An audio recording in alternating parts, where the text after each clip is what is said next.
Maligayang pagdating sa Cine Movie Recaps. Ngayon ay ipapakita ko sa iyo ang isang talambuhay, komedi, at pelikula mula 2011 na pinamagatang The Untouchables. Isang hating gabi sa Paris, si Dries ay nagmamaneho ng kanyang amo na si Philip sa lungsod. Nang maging nakakabagot ang paghihintay sa trapiko, nilabag ni Dries ang speed limit at nagsimulang magmaneho ng mabilis, iniwasan ang ibang sasakyan at hindi iniintindi ang mga traffic sign. Dahil dito, hinabol sila ng pulis, at tumaya si Dries ng €100 na kaya niyang takasan sila, pero pagkatapos magmaneho sa ilalim ng isang tulay, nahuli sila ng mga pulis. Sila ay tinambangan sa magkabilang panig. Hindi naman mukhang nag-alala si Dries, at sa pagkakataong ito, tumaya siya ng €200 na kaya niyang makakuha ng escort para sa kanila. Pinababa siya ng mga pulis sa kotse at nagsimulang kumilos si Dries, nagpapanggap na nasaktan at sinasabi sa kanila na hindi makagalaw si Philip at dinala nila ito sa ospital. Nakita ng mga opisyal ang patunay nang makita nila ang wheelchair sa truck at nang lapitan si Philip, nakita nila siyang nanginginig na isa ring pag-arte. Dahil ito ay isang emergency, pinatawad ng mga pulis si Dries sa paglabag sa speed limit at inalok ang kanilang sarili bilang escort papunta sa ospital. Sa daan, bilang pagdiriwang ng pagkapanalo sa taya, pinatunog ni Dries ang Septembers ng Earth, Wind at Fire. Pagdating nila sa kanilang destinasyon, nagbahagi sila ng sigarilyo ni Philip pagkatapos umalis ang mga pulis. Nangako si Dries na siya ang bahala at sila ay lumayo bago pa man makita ang mga staff ng ospital. Nagsasagawa si Philip ng mga panayam para makahanap ng bagong tagapag-alaga para sa kanya pero hindi ito gaanong maayos, dahil lahat ng aplikante ay may mga karaniwan o awkward na sagot sa kanilang mga tanong sa panayam. Ngunit nagulat sila nang biglang pumasok si Dries, hindi pinapansin na hindi pa naman siya ang susunod, dahil gusto lang niya ng mga papeles na pirmado na nagsasabing hindi siya kukuha para makakuha siya ng benepisyo sa kawalan ng trabaho. Diretso siya at medyo bastos, pati na sa panliligaw kay Magali, pero natutuwa si Philip sa kanya at inanyayahan siyang bumalik kinabukasan para sa mga papeles na pirmado.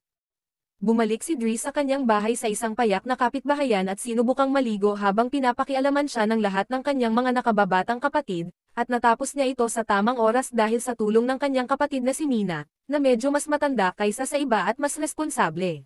Habang naghihintay sa pagdating ng kanilang ina, tumingin siya sa bintana at napansin niyang bumaba ang kanyang kapatid na si Adama mula sa isang kain na hinalang sasakyan.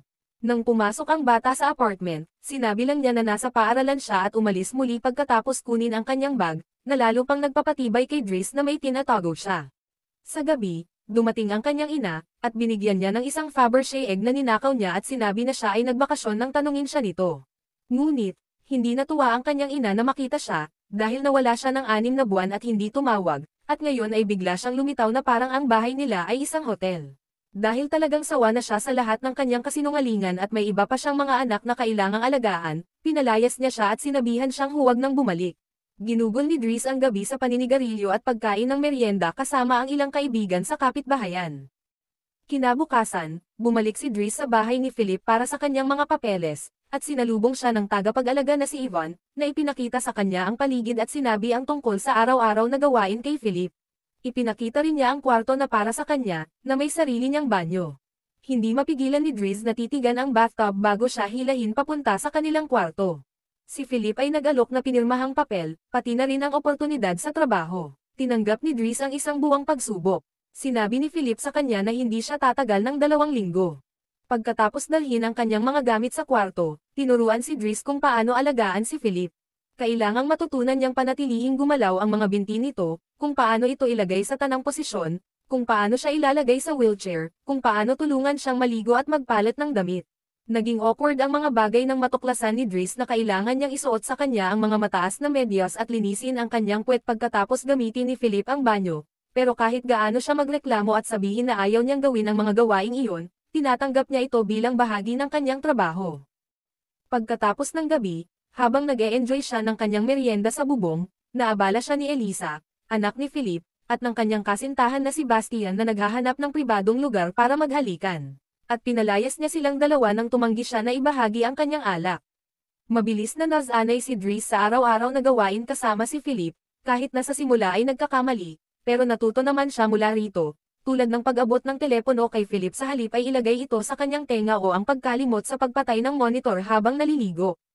Natutunan din niyang ayusin ang kanyang mga sulat sa iba't ibang folder. Karamihan sa mga liham na binubuksan niya para kay Philip, pero may ilang pribadong liham na hindi siya pinapayagang tingnan. Isang flyer na nagpo-promote ng mga babaeng escort, nagpa siya siyang gumawa ng file para lang sa mga iyon kaysa itapon sa basurahan gaya ng sabi ni Philip. Hindi puro trabaho ang buhay na ito. Tiniyak pa rin ni Dries na nag-e-enjoy, patuloy siyang sumusubok ligawan si Magali pero walang resulta, minsan tumatawag ng mga escort para samahan siya sa kama. Isang umaga, nang pumunta si Yvonne sa kanyang kwarto para pagsabihan siya dahil sa pagiging late, nakakita siya ng mga delikadong sandata sa bag niya pero hindi niya ito pinansin. Ang trabaho ni Dries ngayon ay magdala kay Philip sa paligid, pero tumanggi siyang ilagay ito sa likod ng van na parang kargamento, kaya sa halip dinala niya ito sa isa sa mga mamahaling sasakyan, na bihirang gamitin. Si Philip, na unang iniisip na hindi ito angkop at nagsabi na dapat maging praktikal, ay unti-unting natuwa sa ideya ng mas mabilis at hindi nakakabagot na biyahe, kahit na hindi pa rin pumapayag si Ivan. Nang subukan nilang umalis sa gusali, may kapitbahay na nakaparada sa kanilang pasukan, hindi pinapansin ang karatula sa pinto na iyon na nagsasabing bawal pumarada. Hindi nag-aksaya ng oras si Dries at nilapitan ang lalaki at hinawakan siya sa harap ng kanyang damit at tinakat hanggang sa umalis ang sasakyan. Humanga si Philip sa kanyang mga ginawa, pero muling hindi pumayag si Ivan. Pumunta ang dalawa sa isang museo, kung saan bumili si Philip ng isang likhang sining na hindi pinapahalagahan ni Dries dahil ito ay isang pulang mantsa lang sa canvas. Pagkatapos, nakipagkita si Philip sa isang kamag-anak niya, na nagsabi na lahat ay nag-aalala kay Dries dahil maaari siyang maging marahas. Nalaman din na may criminal record siya, pero hindi ito pinapansin ni Philip dahil hindi siya kinahihabagan at hindi siya nag-alinlangan na magbiro. Pagkatapos ng isa pang nabigong pagtatangka na ligawan si Magali, kumakain si Dries kasama si Ivan sa kusina habang nakikinig sa pagdidikta ni Philip ng isang liham para kay Magali. Sinasabing pribadong usapan ito, pinatay ni Ivan ang monitor at ipinaliwanag kung ano ang nangyari. Magkaibigan sa sulat si Philip at isang babaeng nagngangalang Eleanor. Iyan ang mga liham na hindi niya pinayagang buksan ni Dries. Ngunit hindi pa niya nakikita si Eleanor ng personal, ang kanilang relasyon ay puro sulat-sulatan lang. Tungkol sa pag-ibig, tinutokso ni Dries si Ivan tungkol sa mga tingin na ibinibigay sa kanya ng hardinero bago matulog. Nagtatangkang matulog si Dries nang makarinig siya ng kakaibang tunog mula sa monitor, si Philip ay nahihirapang huminga. Hindi niya kayang baliwalain si Philip kahit na sinubukan niya, kaya pumunta siya sa kwarto nito at mahinahong tinulungan siyang malampasan ang pag-atake gamit ang mga nakapapawi na salita at basang tela para panasan ang mukha nito. Sa huli, nakatulog si Philip, ngunit nagising muli, nakalipas ang ilang sandali, sinasabing kailangan niya ng hangin. Ngayon, hindi na nag-atubili si Dries. Inilagay niya si Philip sa wheelchair, tinakpan ng mga kumot at dinala siya sa isang lakad sa tabi ng ilog. Ito ang unang pagkakataon na nakita ni Philip ang Paris sa gabi sa loob ng mahabang panahon, at ngayon ay mas relaxed siya. Ipinaliwanag niya kay Dries na may hangganan ang mga gamot at paminsan-minsan ay nararanasan niya ang phantom pain. Nang makita nila ang ilang mga babae na naglalakad, inamin ni Philip na hindi niya kayang bigyan ng kasiyahan ang isang babae dahil sa kanyang kalagayan, ngunit nag-e-enjoy pa rin siya kapag minamasahe ang kanyang mga tainga dahil ito ay sensitibong bahagi. Nang muling mangamba ang phantom pain na sumulpot, dumating si Dries. Isa sa mga kasukasuhan ni Philip, na sa una ay may pag-aalinlangan ngunit sa huli ay nagustuhan niya. Pagkatapos, pumunta sila sa isang restaurant, kung saan nagbibiro sila habang nagsasalo ng pagkain, at nagpa siya si Philip na ibahagi pa ang kanyang kwento. Nakilala niya ang kanyang asawa noong sila ay mga estudyante pa, at ilang sandali pagkatapos nilang magpakasal, nagkaroon siya ng 5 pagkalaglag.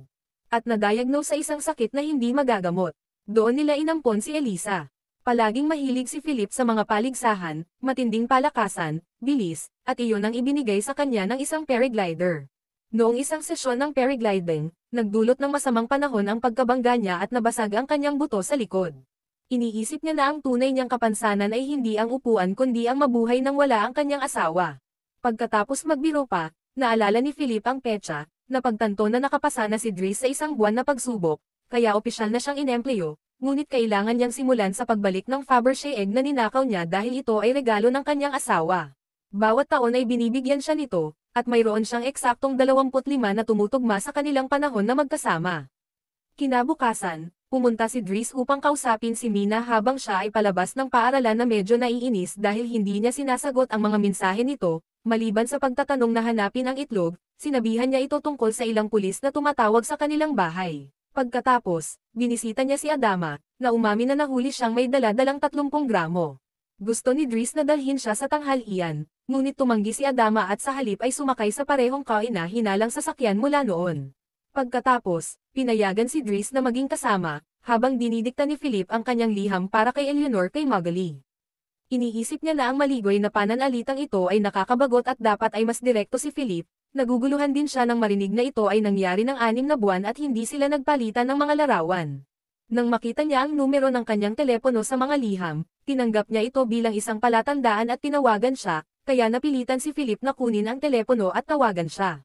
Napakaganda ng kanilang usapan, kaya palagi na ngayong nasa telepono si Philip kasama siya. Kinabukasan, nahikayat ni Dries si Philip na pumayag na magpalitan sila ng mga larawan. Pinilit ni Eleanor ang isa na kuha niya habang nasa wheelchair.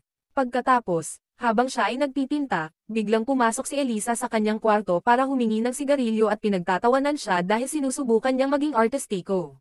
Nagalit siya at pinalaya si Elisa bago pumunta kay Philip, na kasalukuyan hinihiling kay Ivan na palitan ang napiling larawan ng isa na kuha niya bago siya naging quadriplegic.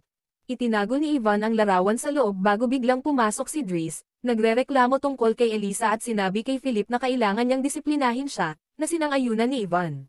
Pumayag si Philip na kausapin siya, pero nagulat siya nang mapagkamalan ni Dries na nagpipinta siya. Patuloy ang pagdaan ng mga araw, at lumalim ang pagkakaibigan ni Philip at Dries. Dinala ni Dries si Philip na maglaro sa niebe at isinama siya sa pagtakbo, binigyan siya ni Philip ng kanyang unang jacket at sinaway ang kanyang anak na babae habang nakikinig si Dries sa monitor. Nang matapos ni Dries ang kanyang unang pintal, ipinakita niya ito kay Magali, na sinampal siya nang subukan niyang halikan siya. Gusto ni Philip ang painting at nangangako siyang susubukang ibenta ito. Nag-e-enjoy sila ng husto, tulad ng pagkakaroon ng mas mabilis na kotse, paghati ng joint, at pati na rin pagkuha ng mga escort ng magkasama. Pagdating ng kaarawan ni Philip, hindi siya masyadong excited. Taon-taon, nagpapanggap siyang nagulat na may party at kailangang makipagkita sa mga kamag-anak na dumating lang para tiyakin na buhay pa siya. Sabi ni Philip medyo nakakainip ang lahat. Habang siya at ang mga bisita ay nag-e-enjoy sa musika, hinahanap ni Dries si Elisa na umiiyak sa kanyang kwarto matapos uminom ng ilang gamot ni Ivan na hindi naman siya papatayin gaya ng inaasahan niya. Nalungkot siya dahil nilisan siya ni Bastian at humihiling siya kay Dries na kausapin ang lalaki na tinanggap naman niya kapalit ng bayad. Samantala ipinakita ni Philip kay Dries ang painting sa kanyang kamag-anak at napaniwala siyang bilhin ito. Bumalik si Dries sa dining room at nakipagkwentuhan kay Ivan na nagsabi na si Magali ay may relasyon sa isang lalaking nagngangalang Fred, pero medyo magulo ang kanilang sitwasyon ngayon kaya may pag-asa si Dries. Nang magsimula ang party, habang unti-unting humuhupa ang kasiyahan, pinapakinggan ni Philip si Dries ng ilan sa mga pinakamahalagang kanta sa kasaysayan ng musika, pero nagtatawanan na lang sila bilang tugon. Pagkatapos ng banda, dinala niya ang kanyang cellphone at nagpatugtog ng musika bago siya nagsimulang sumayaw sa gitna mismo ng sahig. Nakahikayat pa nga siya sa iba pang mga kasama na sumali sa kanya at sumayaw na ikinatutuwa ni Philip na panoorin. Pagkatapos, nang ilalagay si Philip sa kama, binuksan ni Dries ang pinakabagong liham ni Eleanor para sa kanya. Ipinadala niya ang kanyang larawan na nagpapakita na siya ay medyo maganda at sinasabi sa kanya na dapat silang magkita sa susunod na linggo kapag bumisita siya sa Paris. Nang dumating ang araw ng kanilang date, pinapasuot nila Ivan at Dries si Philip ng 12 ng mga damit hanggang sa makita nila ang perpektong damit. At dahil si Ivan ang magdadala kay Philip sa date, ginamit ni Dries ang kanyang araw na walang pasok para bisitahin si Bastian at binalaan siya hanggang pumayag ang bata na humingi ng tawad kay Elisa at magdala ng pagkain para sa kanya araw-araw. Pagkatapos, binisita niya ang kanyang ina sa trabaho ngunit para lang siya manood mula sa malayo. Sa restaurant, naghihintay sina Ivan at Philip kay Eleanor na sobrang late. Matapos maghintay ng 1 oras, sumuko si Philip, tinawagan si Dries para hilingin na dalhin siya palayo, at umalis sa restaurant nang hindi napansin na dumating na si Eleanor sa parehong oras. Dinala ni Philip si Dries sa kanyang pribadong eroplano at ibinigay sa kanya ang perang nakuha niya sa pagbebenta ng larawan na labis niyang ikinatuwa. Nakarating sila sa probinsya kinabukasan ng umaga at nagpasya si Philip na mag-paraglide din kasama si Dries. Ayaw ni Dries na makisali dito ngunit matapos matakot sa simula, nagustuhan din niya ang karanasan. Pagbalik nila sa bahay, naroon si Adama na naghihintay kay Dries at pinagsabihan siya nang makita ang mga peklat sa mukha nito. Ngunit hindi pa rin sasabihin ni Adama kay Dries kung ano ang nangyari sa kanyang buhay, kaya pinapahintay siya ni Dries sa kanyang kwarto habang tinatawagan niya si Mina para sabihin na huwag mag-alala at dinala si Philip sa kama. Si Philip, gayunpaman ay hindi pa inaantok. Pagkatapos ipatingin kay Dries ang isang painting kasama siya, tinanong niya ito tungkol sa kanyang pamilya na unang ayaw pag-usapan ni Dries ngunit sa huli ay pumayag. Lumabas na si Adama ay hindi talaga kanyang kapatid at ang kanyang mga magulang ay hindi talaga mga magulang niya, sila ay kanyang tiyahin at tiyuhin.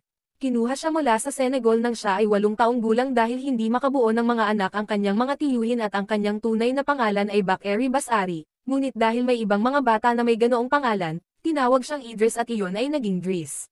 Sa parehong paraan na kinausap siya ni Dries tungkol kay Elisa, binanggit ni Philip na kailangan ni Adama ng disiplina, kaya tinanggal niya si Dries para makasama nito ang kanyang pamilya dahil hindi niya kayang gugulin ang buong buhay niya sa pag-alaga ng isang matandang lalaki. Minsan pa ipinakilala siya ni Magali sa kanyang mahal sa buhay na si Fred. Lumalabas na hindi interesado si Magali sa mga lalaki at agad sumuko si Dries.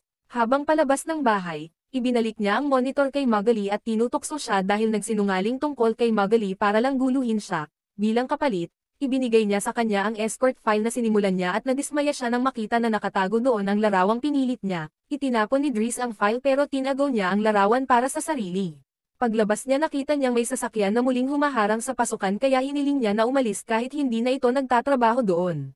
Nang tawagin siya ni Adama dahil dito, sinabi ni Dries na ito ay usapin ng prinsipyo. Ilang oras ang lumipas, pumunta ang dalawang magkapatid para sunduin ang kanilang ina sa istasyon. Habang sa bahay, kumakain si Philip ng kanyang unang hapunan kasama ang bagong tagapag-alaga na mahigpit at nakakainip at nagpasya si Philip na iniwan siya ng hindi man lang kumain, dahil si Ivan at nasa date kasama ang hardinero, walang nag-aalalang mapagsabihan siya dahil dito.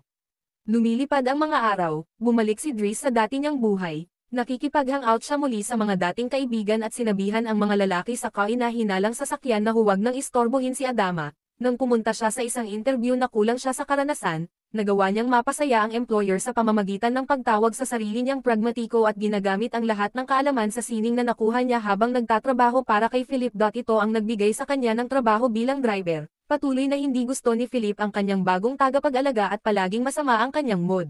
Isang gabi, tinanggihan niyang tulungan siya ng sinuman sa bahay sa kanyang phantom pain, kaya tinawagan ni Ivan si Dries at hiniling na pumunta siya. Doon nila natagpuan ang kanilang sarili sa sitwasyon mula sa simula kung saan hinahabol sila ng mga pulis at sinamahan sa ospital.